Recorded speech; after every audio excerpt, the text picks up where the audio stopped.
Here we are for another edition of PFT PM. It is Monday, July 22nd. And this day also happens to be the anniversary of the first date I ever had with my wife.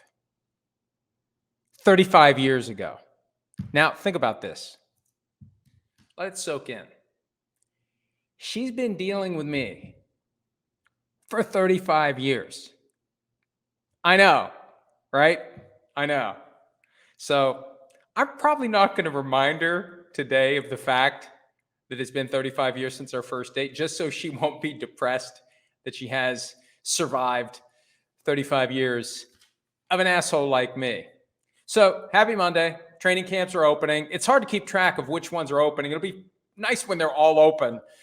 I've seen lists out there, but still, it's just 32 different teams. And hey, this one's opening. Hey, that one's opening. Of course, we're closing in on the Hall of Fame game, which is coming up in just about 10 days, I think, between, is it the Browns and the Texans? The Bears and the Texans, the Bears and the Browns? I don't know, because we don't have it this year because of the Olympics, which start in only 4 days. Opening ceremony in only 4 days. Peyton Manning, by the way, will be part of that. We'll talk about another one of Peyton Manning's many projects later in the program today when I give you my thoughts on the receiver series. But I want to start with the biggest news of the morning so far.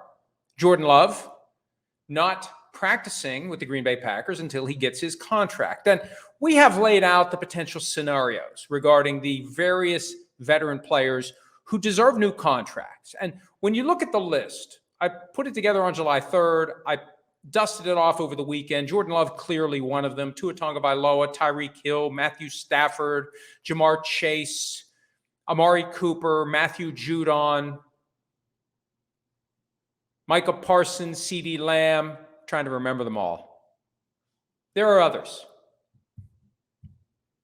Brandon Ayuk, we've talked about him a lot, but all these guys deserve more money than what they're due to make. The question is, how much are they going to get? And what are they going to do to get it?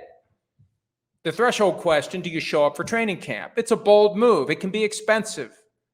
For guys not on their rookie contracts, those daily fines cannot be waived. You're spending money. You have every right to do it. We've talked about this before. Oh, they're under contract. I hear that all the time. Oh, how dare they? How dare they violate the contract? Well, they have another contract that gives them rights, the union contract.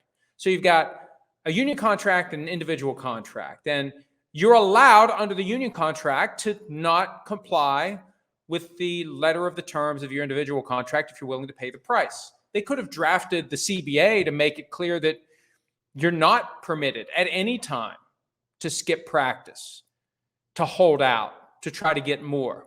So all these players have rights under the CBA if they're willing to pay the price. With Jordan Love, we know the answer. He's holding in. And that's become popular in recent years, where the player reports but doesn't practice until he gets his contract. Now, we've yet to see it with a quarterback. We've seen it with players at other positions. This puts a little extra pressure on the Packers because it's kind of hard to get your team ready for week one if your starting quarterback isn't practicing. Puts a little crimp in the effort to install the playbook and take whatever steps teams will take to focus on getting ready for that first game. There's time spent by most teams, if not all teams, during training camp and the preseason, during the practices that happen then, to focus on week one before the official page is turned to the week one preparations. So without your starting quarterback, good luck. And the Packers knew that this was an issue. $11 million. Is the compensation for Jordan Love this year. $11 million. Of course he's getting a new contract, but what's it going to be? I did some digging yesterday, and we hinted fairly strongly at the reality that came to fruition today, that he won't be practicing until he gets his contract. And it's more money than structure at this point, but both are issues, and there are other issues that go into a contract of this magnitude. And the most important thing that I will look for when the contract is done, and I fully expect it to be done, how many years are the Packers committed to Love? You've got two extremes here. You've got the Deshaun Watson 5 years fully guaranteed. You're stuck unless you want to pay the guy to not play football for you. You are stuck for 5 years.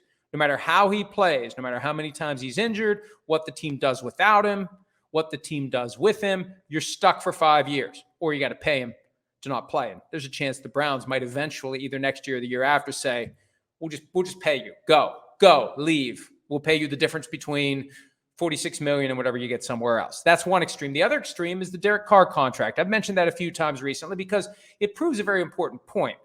It's the counter to the flood of tweets we'll see when Love does his deal, when Matthew Stafford gets his deal, when Tua Tagovailoa gets his deal, if he does get one. We'll hear the big numbers. That's what the agents want out there. That's what the player in many cases wants out there. How many years is the player tied? And that other end of the extreme is Derek Carr, when he got that big deal 2 years ago from the Raiders. And everybody, all the thumb racers went to Twitter with the numbers. Oh, $40 million a year. Oh, look at this. Oh, look at that. Oh, yeah, look at this, which we found out later. The escape hatch for the Raiders after one season. Oh, and they used it. So that's a key factor in all these deals. When can the team say we're out? Either by cutting the guy or potentially trading him. You know, it's an issue that I delved into over the weekend. I think it was a question last week on PFT PM. What happens with Kirk Cousins after this year? Well, there's a way to trade him and get about $27.5 million that you would take on if you're the new team, if he's willing to waive his no-trade clause. And as I've said repeatedly, if your choices are don't waive it and be on the bench or waive it and have a chance to play, probably going to waive it. So that's the situation with the Packers and Jordan Love. Time is of the essence for the Packers. You want to get your starting quarterback out there, but clearly there's a disagreement. Clearly there's a gap between what Love wants and what the Packers are willing to pay. Something's got to give. And they say it's a deadline-driven business. The deadline should have been the opening of camp. The Packers have to know the drop-dead date to get him in there and get him ready for week one. And Love has to know. And that's the only problem with the hold-in. That's why I prefer the holdout. The holdout puts a lot more pressure on the team because the player's not there. The player's not involved in meetings. The player's not around. The player's not under their thumb. Also, for the hold-in, and we saw that with Roquan Smith a couple of years ago in Chicago, there's a point where it's time to practice and get ready to play. If the hold-in doesn't result in the new contract, at some point, it's time to work. At some point, you're running up against the possibility of conduct detrimental to the team, of the team concluding that we're no longer okay with this. It's time to get ready to play. And I think also you'll feel a certain amount of pressure from your teammates. They're out there practicing, risking injury, sweating and working, and you're not. Now, I'd like to think that players understand what the hold-in is about and what it means, but there are challenges to the hold-in from the player's perspective, but we'll see. We'll see. The first time a quarterback has done it, and we'll see how long it takes for the Packers to get this deal done. They just need to get it done. They don't have an owner that is looking to refurbish his or her super yacht. All the profits get poured back into the team, and I know there's a salary cap, but Jordan Love proved last year that he can play at a high level. And I really find it hard to imagine the Packers at the negotiating table saying, yeah, but you weren't very good for the first half of the season. This is just all about figuring out where the market is going. And really, as I've said throughout the offseason, the longer you wait, the more expensive it gets. Wouldn't they rather lock in the Jordan Love contract before Matthew Stafford, before Tua, if Tua gets a deal? So, Goody, time to get it done. Your coach needs his player, and there's a chance the dynamics change if Stafford or Tua Tagovailoa get their contracts before the Love deal is done. Okay, now, as previously mentioned, I spent the weekend watching the Receiver series on Netflix. Hadn't had time to do it before. I wanted to watch it as soon as it came out, but I wanted to have a chance to really digest it. So what I did, multitask, the Receiver series on one computer and reading the never-ending Sunday Ticket 2,506-page transcript on the other. Got through all 8 episodes of the Receiver series, and I got some thoughts about it. First of all, I didn't like it as much as I liked the quarterback series. I think 5 is too many. It dilutes the storylines. It's harder to get to know the people you want to get to know. I wanted to hear more from Amon-Ra St. Brown's dad. I love his dad. He's got that great combination of old school, new school. He was a Mr. Universe, trained those kids when they were young, has some kind of kooky ideas like Coke gives you energy and Gatorade doesn't. I don't know. I'm sure there are other options that give you more energy than Coke, but he's a firm believer in drinking a Coke. Maybe looking for a Coke sponsorship. Coke may want to look into this. But I wanted more from that family. And, just the idea that mother speaks German and Amon-Ra, I think, knows English, French, and German, and he was doing some interviews in German. I just feel like Amon-Ra St. Brown and his family far more compelling and interesting. No disrespect to anybody else, but I wanted more there. I felt like we hardly got anything about Deebo Samuel. I just feel like that was just like we check the box from time to time. Oh, well, we got to have a Deebo scene. Oh, check the box. There wasn't a whole lot of depth there. And maybe he didn't want a whole lot of depth. I don't know.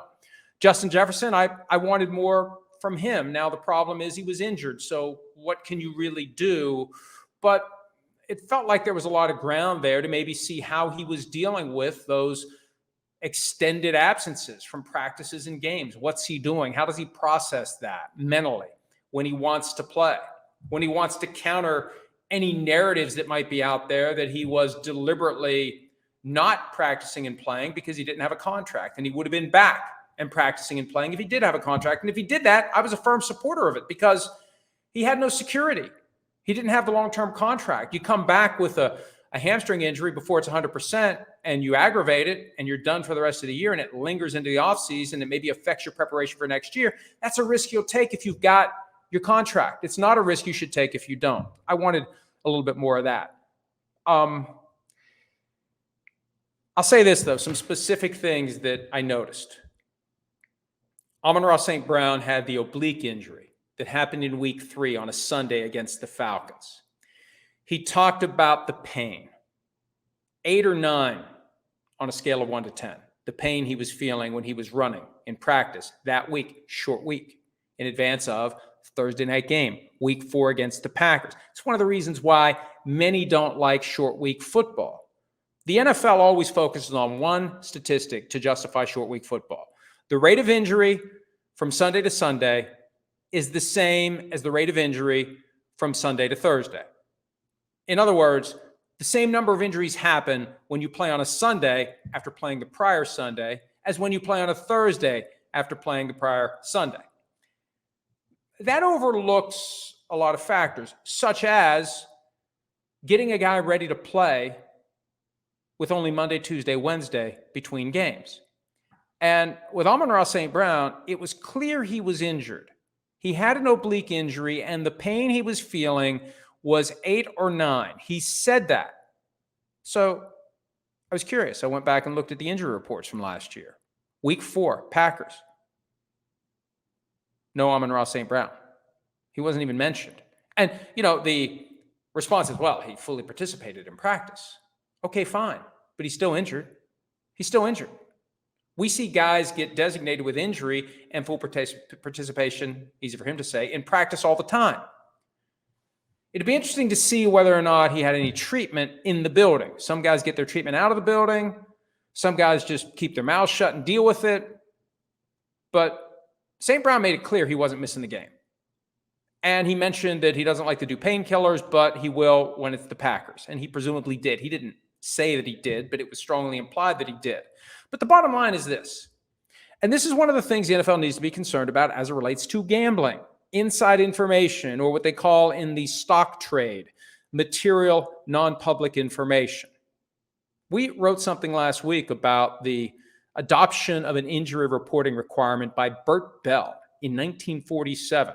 And it was all about making sure that there wasn't inside information on which gamblers were capitalizing. And they were even concerned about, even though it was illegal at the time, they were concerned about the people who were betting because, hey, they see a good price on a game.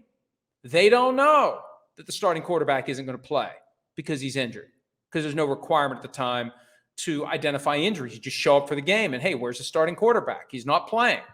Why not? He's just not playing. Let's go play. He's not playing. There will be further updates? Never. because they're not required to say anything. So that's been around for a long time. What's hanging around now is the reality that the injury reporting system is flawed, as evidenced by the fact that Amon-Ra St. Brown was injured and the Lions didn't put him on the injury report for the Thursday night game at Green Bay. And this isn't a knock on Amon-Ra St. Brown. I don't know if players prefer to not be listed as injured or to be listed as injured. I heard different things about it. Sometimes they don't want teams to know that there's a body part that should have a bullseye on it. Other times, players want people to know that there's an injury because that helps people understand why the guy might not be playing at the highest possible level that we've seen in the past. Oh, he's got a crack in his hip. I think it was Antonio Cromartie that had that at one point, and the team downplayed it or didn't disclose it. And there was tension because I'm not playing well. I got a crack in my pelvis. So bottom line is, and I'm not, look, he's a narc. No, I'm just a realist. I'm a pragmatist. We've seen multiple examples of gambling scandals already since the Supreme Court opened the floodgates in 2018. And most recently, what did we see from the NBA? Jonte Porter leaving a game early twice at the behest of people to whom he was indebted because they wanted to bet the unders on his prop bets and make a ton of money. Now, that all blew up, but it underscores the fact that there's value in having inside information. So we know this. Amon-Ra St. Brown was injured. The Lions concealed it. His over-under receiving yards for the game against the Packers week 4 last year, a Thursday night game, 72.5. What did he do? 56. So if you knew the truth, somehow, some way, if you knew what was actually going on, and you told somebody about it, and they told somebody about it, and word gets around, and somebody realizes, hey, there's a lot of money to be made here, betting the under. Let's bet the under. This guy's messed up. He's got an oblique injury. Pain is 8 or 9 on a scale of 1 to 10. It's not listed on the injury report. Now, look, did Vegas know, and did the 72.5 reflect that they knew? But here's what happens. You see Amon-Ra St. Brown and 72.5. Hey, that's a pretty good deal. I'll bet the over. I don't know he's injured. That's exactly what Burt Bell was talking about in 1947. You don't want people to look at that and say, hey, that's a pretty good deal. Oh, he'll easily go over 72.5. Oh, shit, he didn't. Oh, he was injured and they didn't tell me. This is something the NFL needs to be concerned about. Because, and I was on with Pat McAfee and crew on Friday, and we were talking about one of my books, and there's one in the hopper that is a cautionary tale for the NFL about gambling and the mob, and tries to envision a way that the shit can hit the fan. And they're like, oh, don't do that. Don't do that, because then it'll happen and you will have been right. It's like, I'd rather do it, get it out there, and have somebody at 345 Park Avenue say, this is an example of what could go wrong if we don't have more proactive rules, and if we don't take more seriously the rules on the books that we currently have. I asked the league for any comment about the Amon-Ra St. Brown injury that wasn't disclosed by the Lions. They said no comment, which is different from they complied. I've learned that, it used to be what the NFL would say is the matter's under review. A lot of times now, the first line is no comment until it takes on enough of a life that they have to comment. And then when they comment, they'll say the matter's under review. So I predict what will happen here. They've told me no comment. I'm the first one to ask, I assume. Others might ask, and at a certain point, it reaches a critical mass. And this is a PR game. And I'm not saying it in a pejorative sense, but that's part of what PR specialists do. At what point do we acknowledge this thing? At what point do we make it a bigger story by saying something other than no comment? I predict at some point they'll say the matter's under review. And I don't know how they can ignore this. And somebody pointed out, there should be a statute of limitations. There isn't one. We learned that in 2009. In 2009, when Brett Favre was getting started with the Vikings, right around this time of year, he was asked a lot of questions about why the prior season went to hell in a handbasket after the Jets. Remember, they were the 1 seed after they beat the Titans on a Thursday night game. And there was talk in 2008 about Jets and Giants possibly hosting the conference championship games the same day. And what would the league do? I remember asking the league about that. What will you do? You got the Jets and Giants possibly hosting conference championship games. You can't do them back to back. What are you going to do? That's how good the Jets were that year. It fell apart. Why did it fall apart? Well, the excuse was, and I mean, it's legitimate, Brett Favre had a partially ruptured biceps tendon that they had never disclosed.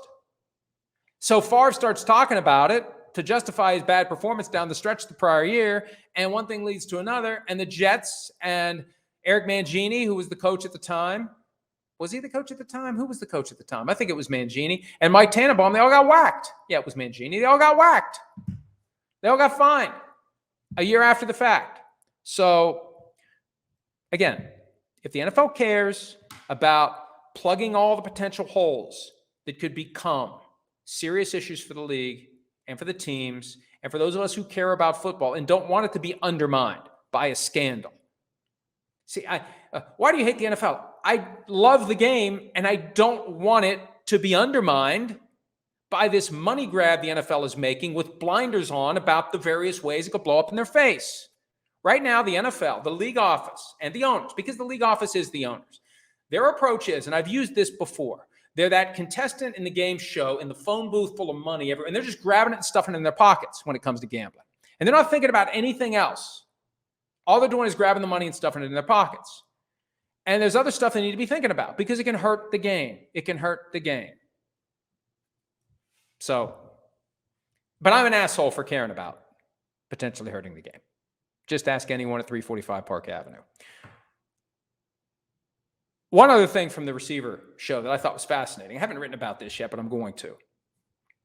Because I was curious to see how certain moments of the season would be treated. For example, would there be any mention in the Amon-Ra St. Brown portion of that weird moment at the conclusion of the divisional playoff game against the Buccaneers, where the Lions completely bungled the clock management and the Buccaneers didn't take advantage of it? Like, would that even be a thing? It wasn't. But here's what was a thing. Because it was unavoidable. Because it was the game between the Lions and the 49ers the following week, the NFC Championship game. The Lions leading 24-7 at the half. And what happens? Second half. And see, you have the perspective of both sides here because Deebo Samuel, George Kittle, and Amon-Ra St. Brown. So you had two 49ers, one Lion for this pivotal moment where everything turns around. First drive, 49ers go down the field, kick the field goal, 24-10. Second drive, Lions move down the field. What happened? 4th and 2. They opt not to kick the 46-yard field goal. And look, it all comes down to the editing. There may have been other stuff that could have been used that wasn't used, but in the stands, Amon-Ra St. Brown's brother, they need to kick it. Amon-Ra St. Brown's father, they need to take the points.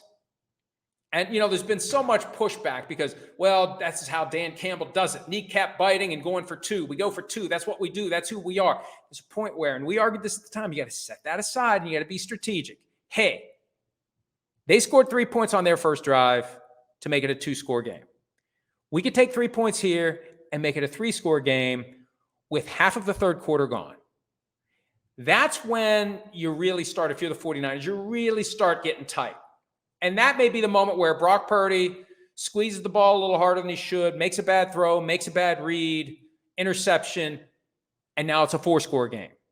So we'll never know, but that's why you take the points.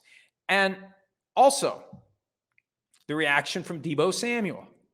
It's a, as George Costanza would say, a vitamin B12 shot. It's like eating fresh mango. He was ready to go. It energizes the team that spent halftime thinking, we're done. This is over. Oh, God, this is awful. They come out, they score some points, they start to feel a little bit better. And now the opposing team leaves the door open. And you see that lift that it gives the 49ers. And what happened? We know what happened. This is why I like analytics for certain things, but for other things, I abhor analytics. ABHOR. I want to make sure that I'm clear here. I hate analytics because it ignores the very real human emotions that flow in the midst of competition. And I'd like to think we've all been there. You know, an example I'll use from time to time is when you're playing your big brother in ping pong and you think you're finally going to beat him after all these years of trying, and you become very aware of it and you freak out, and there it goes. And big brother gets a point here, point there. Before you know it, big brother kicks your ass. That momentum and emotion and just human reaction is real. It's very real. And there's no formula. We factor that in. Bullshit.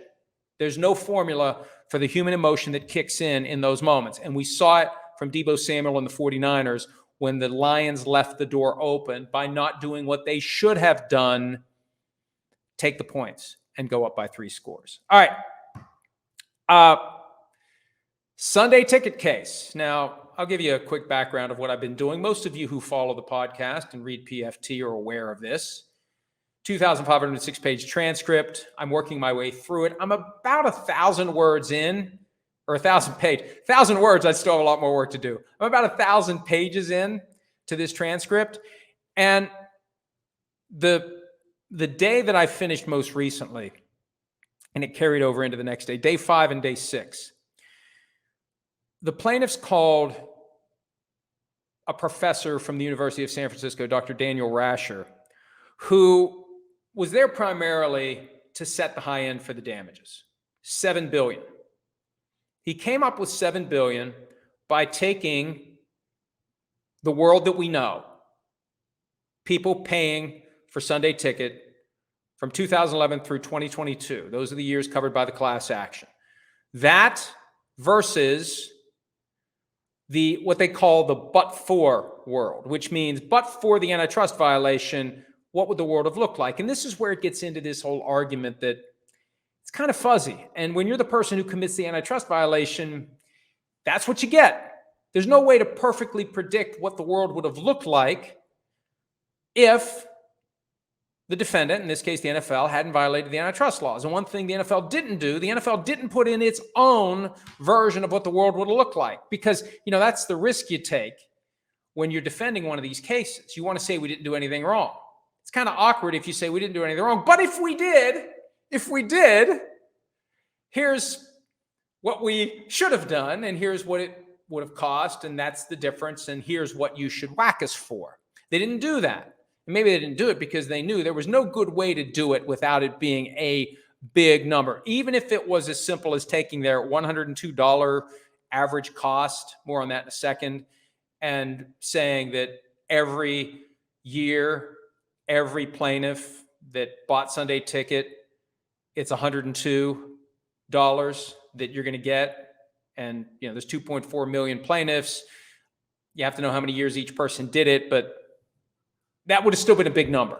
So they just decided to throw darts at Daniel Rasher's calculation, $7 billion. And here's how he came up with the $7 billion. Full price versus a world in which the teams in competition with each other sell their out-of-market rights to all the broadcast and cable channels that don't have the local in-market games. So you'd have your CBS and Fox games in each market, and then on other channels, you would have all the other games. So you got 9 games at 1 o'clock Eastern, let's say in the Pittsburgh market. On the CBS affiliate, you'd have Browns at Steelers. Let's say Steelers at Browns, because it gets weird when there's a home team. They'd probably have to get rid of that rule that you can't have another game on when the local team is playing at home. But let's say Steelers at Browns in Pittsburgh on CBS. Let's say Commanders at Giants on Fox. You got 7 other games. Instead of paying for DirecTV so you can watch the 7 other games, you're a Saints fan stuck in Pittsburgh, you want to watch the Saints, you got to get DirecTV. Instead of buying Sunday ticket and paying for the whole package for the whole year, just so you can watch the Saints game, your Saints game would have been on maybe FS1, maybe ESPN2, maybe ESPN, ABC, NBC. All the other channels out there, all the other networks out there that you're already paying for, that you already have access to. So it's $300 or whatever the price was versus 0 in addition to what you're already paying. 0. So that's how he came up with $7 billion. And we know the verdict was $4.7 billion. And they're arguing now over this notion that the jury came up with its own calculation. And the NFL basically says you should throw out the whole verdict because of it. And the plaintiff's position is it's still less than the $7 billion that we put into evidence at trial. A couple of interesting wrinkles, too, regarding how the testimony of Dr. Rasher unfolded. One of the NFL's primary strategies in cross-examining him related to this college football model, because his argument was Sunday should look like Saturday. Sunday, you should have 9 games on at 1 o'clock Eastern, just like on Saturday, you've got, 9, 10, 12 games on at noon Eastern, because all these games are available and marketed, and there isn't one unified body that controls all of the broadcasting rights. So the NFL's lawyer tried to tie the many options that are available to consumers, because there isn't an NCAA antitrust violation that is preventing the dissemination of all these games to all these different channels. They tried to tie that to the chaos that college football was currently experiencing. And see, there's a point where you come off as disingenuous with certain arguments you can make at trial. And lawyers have to be careful. You have to be self-aware when it comes to the arguments you're making, because we all know why there's chaos in college football right now. It's not because there's too many games available on TV. It's because of NIL. That's where the chaos is coming from. It's NIL. It's creating a disparity, and it's throwing everything out of whack, and you've got conference realignments. Everybody's going where the money is. All the teams with money and with the money to buy the players directly or indirectly are coming together. That's where the chaos is coming from. So you get one college football fan on that jury, and they're going to know that that's a bullshit argument. That's not good for the NFL.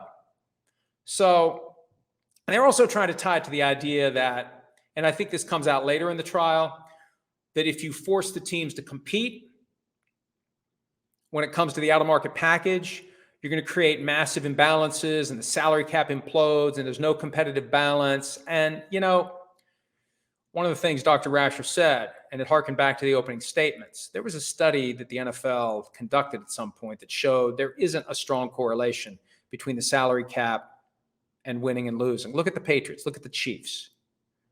You got guys that will take less, and that blows up the whole notion of a salary cap ensuring competitive balance across the board. It just doesn't. Bad teams stay bad and good teams stay good. And it's all driven by who's got the best quarterbacks. So yes, any given Sunday in the NFL, but is it really a product of the salary cap, or is it a product of the reality that, you've got the best of the best football players in the world clustered onto 32 teams, and they're all going to be pretty good. No matter how you go about paying the players, the draft system and the 4 years that go along with it, with these young players coming in, you got a chance to have a pretty good team, even if you're spending to the minimum, even if there wasn't a minimum, and you could just spend as little as you want, just have a team fully made up of draft picks, you could still have a fairly competitive football team. Another thing this is day 6 of the transcript, the judge was getting upset at this point, and it'll be interesting to see what happens as I go with the remaining 1,506 pages, how many other times the judge kind of erupted, because it was later in the trial, and it made AP wire service news when the judge got upset with the plaintiffs and was talking about throwing out the case. His most significant outburst, and it wasn't ranting and raving, but he made it clear to the two sides, hey, look, I gave you 25 hours per side to put in your cases. I might have given you too much, because this is getting very repetitive. It's the same stuff over and over again that these witnesses are testifying to. And he made the quote at one point, the jury knows what went on here. They know what went on. So I'm going to be paying very close attention to the rest of the transcript to see how many more times the judge makes that point. Because when you're a lawyer in a courtroom and the judge is in charge of it, it's a good idea to comply with whatever the judge wants you to do. And sometimes the signals are subtle, and sometimes they're not. Here, it's not subtle. Tighten it up Wrap it up. The jury knows what happened. Go back and look at your witness list. There's guys that you're going to call. Maybe you don't need to call them. We know what happened here. On one hand, the plain, and it's clear. It's clear. Fox and CBS hated Sunday Ticket. They despised it. It was an existential threat to the Fox NFL business. That's what Larry Jones, longtime Fox executive, said on the fourth day of trial. So the NFL required Sunday Ticket to be priced at a certain level. So a certain number of fans would say, I'm not paying for that. I'll just watch the games they give me. That's the case because the NFL, operating as 32 independent businesses coming together, sold that package as a unitary entity to DirecTV. That's the antitrust violation. That's it. So it's proven. And we put in $7 billion as the high end. That's it. And I wish that would have been it. I wouldn't have 1,500 more pages of transcript to read if that had been it. One last thing. I was thinking about saving this for another day, but I'm going to mention this now because I've been trying to think of, and I invite you out there to come up with your own thoughts, and you can send them to me at Florio@ProFootballTalk.com. What would the NFL do if at the end of the day here, they can no longer do Sunday Ticket the way it's been done? If they would have to do the college football model and sell the rights individually. So we would have 9 or 10 games at 1 o'clock Eastern on Sunday on the cable networks that we already have, that we've already paid for. We don't have to pay an extra $300. If you've got whether it's cable, satellite, YouTube TV, whatever else is out there now that gives you that smattering of all the channels we used to get when we all had cable before everybody cut the cords. I mean, it is weird how, okay, we all had cable, then we cut the cords, we got all these fractured services, and now they're all coming together again like cable packages. But regardless, that's one option. I was thinking of something else, and I haven't really had a chance to think this through, but I'm going to go ahead and try it anyway. What if the NFL decided that it was going to do this? 2 games in each window with more windows. 2 games at 1 o'clock Eastern, nationally televised. 3-letter networks, broadcast TV. 2 games at 4 o'clock Eastern or 4:25 or whenever they kick off. 2 games on Sunday night. Sorry, NBC, I'm just spitballing here. 2 games on Sunday night. 2 games on Monday night. 2 games on Tuesday night. 2 games on Wednesday night. 2 games on Thursday night. Now that's Sunday, 3 windows. Monday, Tuesday, Wednesday, Thursday. That's 14 right there. And they play when all teams are playing 16 games. When the buys kick in, what is it? 14 games? Boom. So maybe you would have 3 games when it's a 16-game deal. 32 teams, the weekends when they're all playing. Maybe you sprinkle in a 3rd game in the 1 o'clock window, which is nationally televised, so you can choose from this game, this game, this game, watch them all at once. We know how the world works now. We all have multiple TVs. We all have multiple ways to watch these games. We have fewer games. We don't have that big cluster of games at 1 o'clock Eastern. We smooth it out, and we always have 2 games to choose from. And we've seen this happen. The reason I thought of it is we've seen it happen on Monday nights. They're doing these doubleheaders, either staggered or the simultaneous 2 games at once, which isn't even really a doubleheader. It's 2 games being played at the same time. If one stinks, we'll watch the other. And we'll lump the whole audience together, and it's a big number. That avoids the antitrust issues with Sunday Ticket. And the NFL has been thinking about ways, they call it the New Frontier Study. They've been thinking about ways to get away from Sunday Ticket and make these games available in a different way. The challenge is, how do you do it in a way that creates maximum revenue? Because right now they're double dipping with the big money they get from Sunday Ticket and the big money they get from CBS and Fox on Sunday afternoons. And one last point on this. Once we get into December, because remember, the Sports Broadcasting Act of 1961 prevents Friday and Saturday games from being televised from the second weekend in September until the second weekend in December. That's why we don't see Saturday games until we get into the latter stage of the season, or the one Friday game we get, the Black Friday game. You could do 2 games in that window also. That starts at 3 because the requirement to get off the air kicks in at 6 or 6:30 or something like that. So you could even have more flexibility and more windows when you've got 16 games. We get through all the buys, we get to late in the season. You've got 3 windows on Saturday that you could use. You could play Friday night game if you want to. You could play every day of the week if you want to. But that's a way to avoid this. And I haven't really thought about the numbers involved, but think about that. We know what pro football does by way of attracting a gigantic audience. Now, would there be a point of diminishing returns if football was on every day of the week except Friday and Saturday? If pro football was on Sunday through Thursday every day, you'd have 2 games on at any given time you could watch. I mean, every team has a pretty significant fan base. So the games every week involving the team that fan base follows would draw those fans. That's what they overlook with the whole Sunday ticket thing. If you made all the games available, all the Cowboys fans would watch the Cowboys games and then some because they're one of the more popular teams, love them or hate them. All the Jets fans would watch the Jets game whenever it is. All the Vikings fans would watch the Vikings game. So I think they could make more money. They could have greater ratings. They could have even more by trying something different than what they've been doing with Sunday ticket. And they might have to. That's the bottom line. That's why I mentioned this. Based upon the jury verdict, they have to.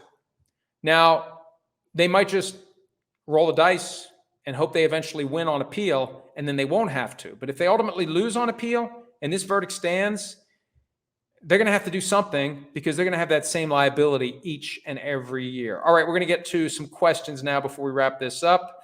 Looking for the GIF that invites the asking of questions. There it is. I found an old USFL GIF.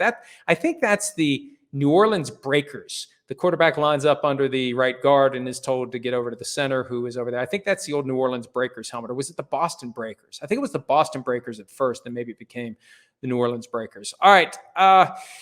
Jay Boogs.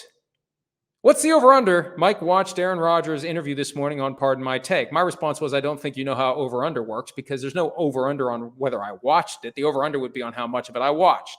I listened to all of it. I wrote about it at PFT. He addresses for the first time his decision to skip the mandatory minicamp. I'll defer my thoughts on that subject to what I've already written. I will say this, though.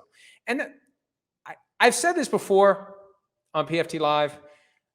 I think Aaron Rodgers and I do have some things in common. Maybe that's kind of why we butt heads, because we're maybe more alike than not alike, although there are some specific things about Aaron Rodgers where I won't go there. The whole everything's a conspiracy theory and the vaccination stuff and everything's there. But he really likes Seinfeld. And he made a pretty good Seinfeld reference during that Pardon My Take interview. And I thought that's a pretty good one. That's something only an aficionado could rattle off just like that. So I got to give him that. And also the picture we used, he's smoking a good cigar. I mean, I think if Aaron Rodgers and I could have an off-the-record sit down and have some tequila or some bourbon and a cigar, we'd have a pretty good conversation.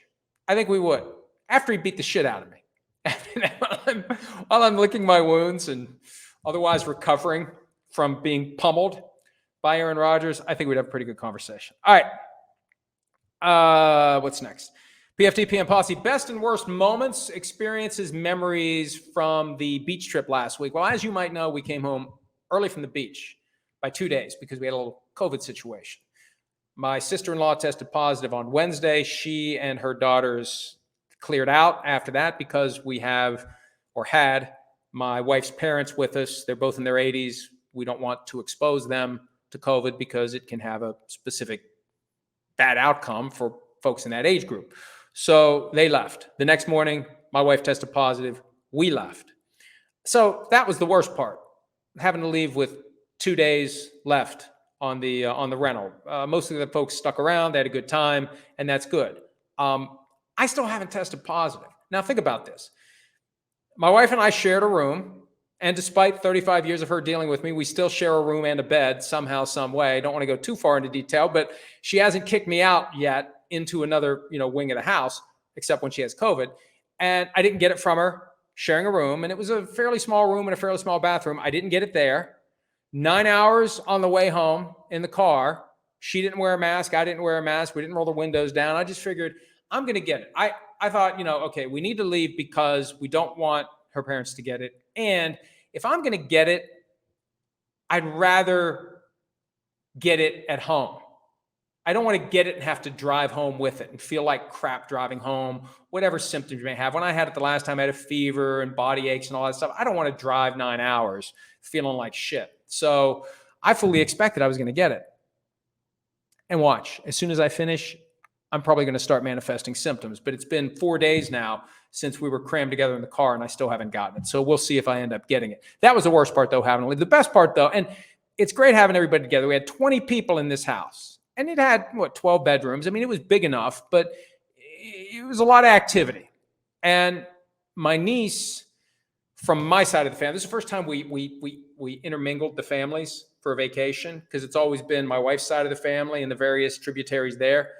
My niece, my sister's daughter, her boyfriend, and their son came. And he's 2. And that was great because I only ever see him a few hours at a time. They live 3 hours away. You go out, you see him, and you drive home. This was like 5 days nonstop. And it's just great to be around a 2-year-old. He's fascinated by everything. He babbles. He repeats everything that he hears, which required me to self-edit myself as to many of the things I would have said. Although I did say one certain word that begins with cluster that he did not repeat. He must not have been paying attention. But that was great. Being around him, being around them more than just for a few hours at a time, I really enjoyed that. So the whole thing was great until we had to come home. But hey, I'm refreshed, I'm rejuvenated, and I'm ready for another football season. Okay, what else do we have here? At PFT PM Posse, when negotiating big deals with franchise quarterbacks, should teams bring them in and say, this is our plan over the next 3 years. If you sign for this, and this is our plan, if you sign for this amount, should the Cowboys do this with Dak? Look, every team is going to have its own approach. Sometimes they're very candid about their plans. Sometimes they're not. I don't think any of it matters. What matters is, as Tua Tagovailoa said several weeks ago, the market is the market. You've got a guy like Dak Prescott. There's no way the Cowboys can restrain him from hitting the market after this season. That's the biggest impediment to getting a deal done, because whatever the Cowboys offer, Dak Prescott can say, I can just play this year out and I'll let the market decide my value. And maybe I'll go to a different team, like Kirk Cousins did last year with the Vikings. So I think that's the biggest problem. And I think that's why we saw the report over the weekend that the Cowboys are prioritizing CeeDee Lamb's contract over Dak's. You know why? Because Dak's not going to hold out. CeeDee Lamb is. If they want CeeDee Lamb to be there this year, they got to get him paid.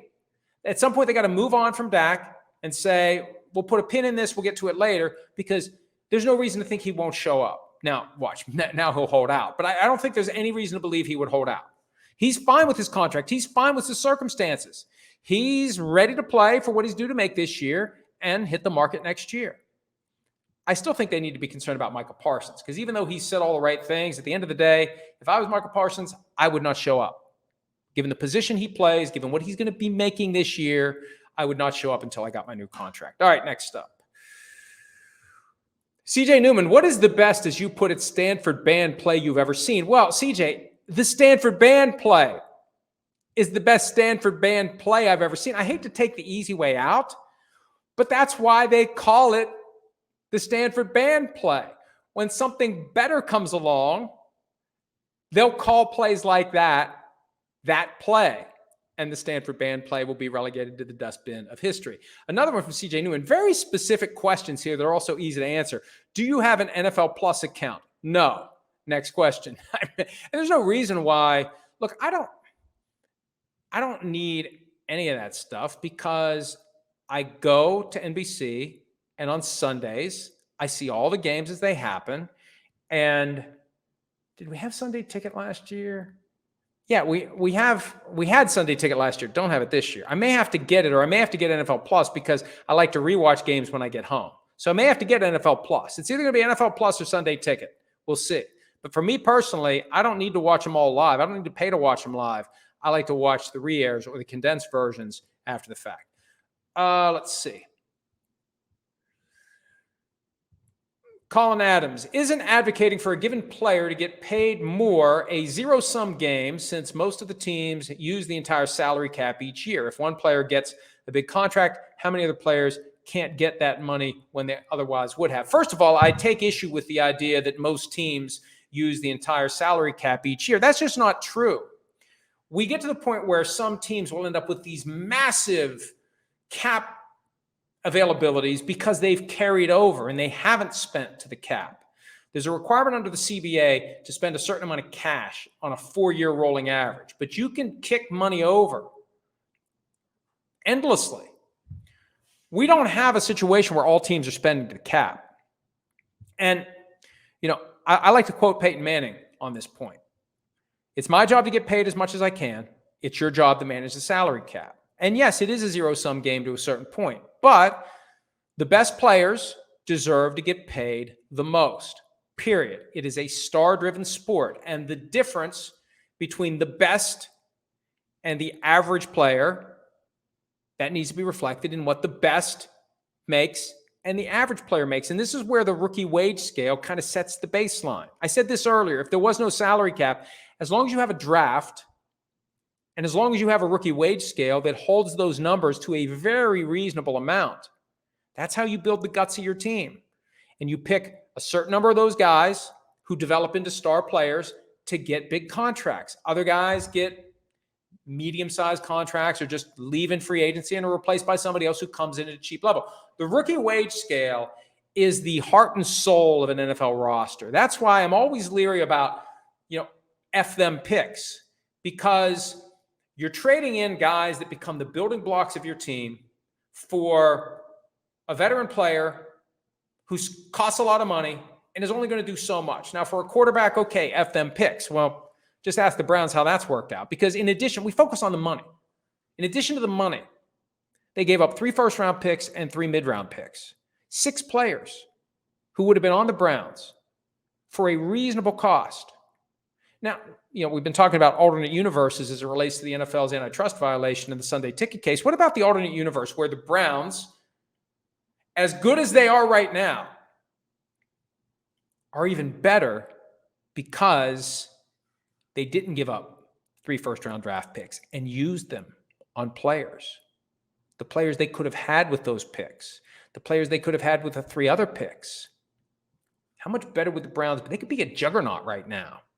They could be the Texans right now, right? So it's just something to keep in mind when it relates to the value of draft picks. Yes, you have a great player and you want to keep him, you got to pay him.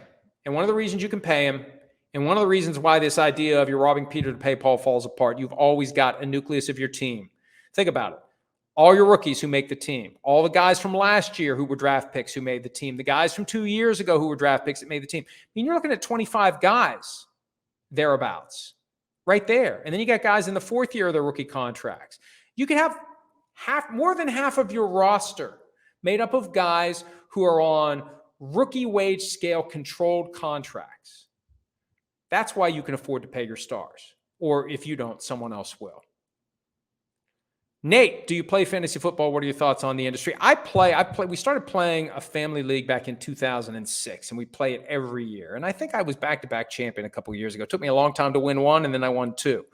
We have a barn league as well that's been around for about 7 or 8 years. And I just do it. It's fun. It's a pain in the butt to get it all set up and get it rolling. There's no money involved. It's just bragging rights, and it just makes the games a little more interesting. When your favorite team sucks, you can at least enjoy the fantasy side of it. The one concern I have with it, and this relates to fantasy and it relates to prop bets, gambling generally, the players already are dehumanized to a certain extent. When you throw fantasy football and specifically prop bet gambling on top of it, it dehumanizes them even more. As I've said before, they become the dice on the craps table. They become the steel ball on the roulette wheel. They become the cards at a blackjack game. They're not human anymore.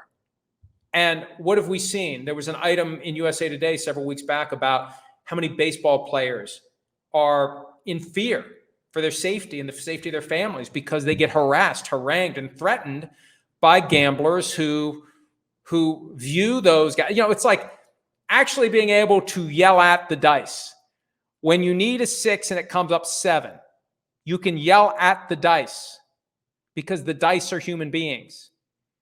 And so they become, and I guess this is an ironic turn, even less human because the other humans will yell at them and accuse them and scream at them. And that's the thing I don't like about it. I don't like the fact that we take these guys that we're already inclined to view as kind of robots, cyborgs, they're in their gear, and we don't think of them as brothers, husbands, spouses, friends, cousins, nephews, etc., fathers. We think of them as what they can do for us. And it used to be what they can do for our favorite team. Now it's what they can do for our fantasy team because we own them, and also what they can do for our short-term financial interest because we bet on them either getting to or not getting to whatever arbitrary number. And it's not arbitrary. It's based upon what the sports books think, will even out the betting, but we view them as something other than the human beings that they are. That's the problem I have with it. And it's not like anybody is listening to me, but I'm allowed to say it. I'm allowed to articulate it, even if a lot of you just, want to watch your football and not think about the fact that the players are becoming more and more and more just game pieces instead of human beings. All right, what else do we have here?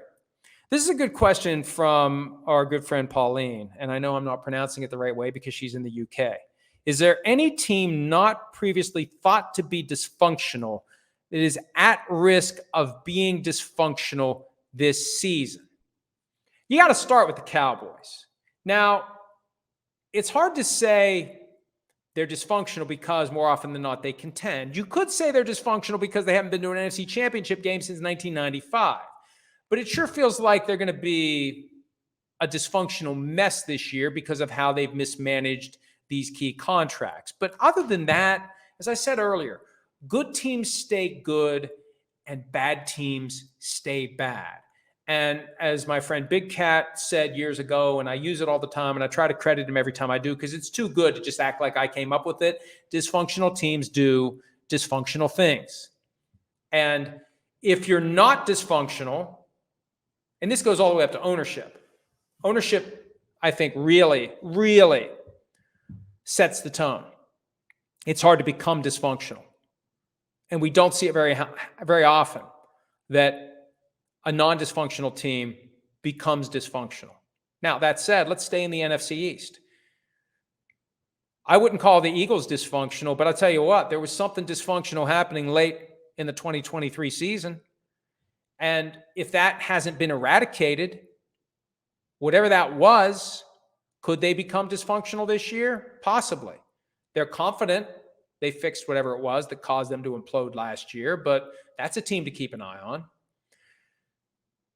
I can't really think of anything. I think in the AFC, the Patriots weren't dysfunctional with Tom Brady and Bill Belichick. Now that they're both gone, and now that we've had a changeover in front office and coaching staff, at least head coach, I know there's some commonality back to Bill Belichick, both there and in the front office, but you got Elliott Wolf as the head of the front office. You've got Gerard Mayo as the head coach. Could they turn dysfunctional? Could these decisions that they've made in recent years, and you look at where the roster is, could the Patriots be headed for kind of like this constant churn of 4-13, 5-12, not really contending?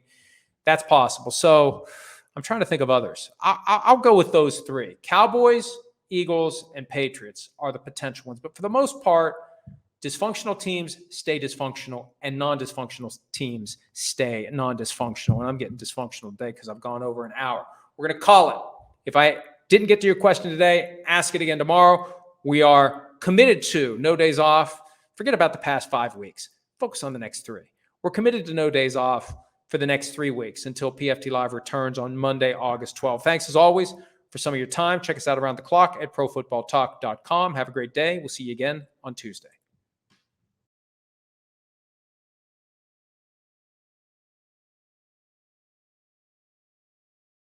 Hi, it's Mike Florio. Thanks for watching PFT on YouTube. Hit subscribe for the latest news and analysis from Pro Football Talk.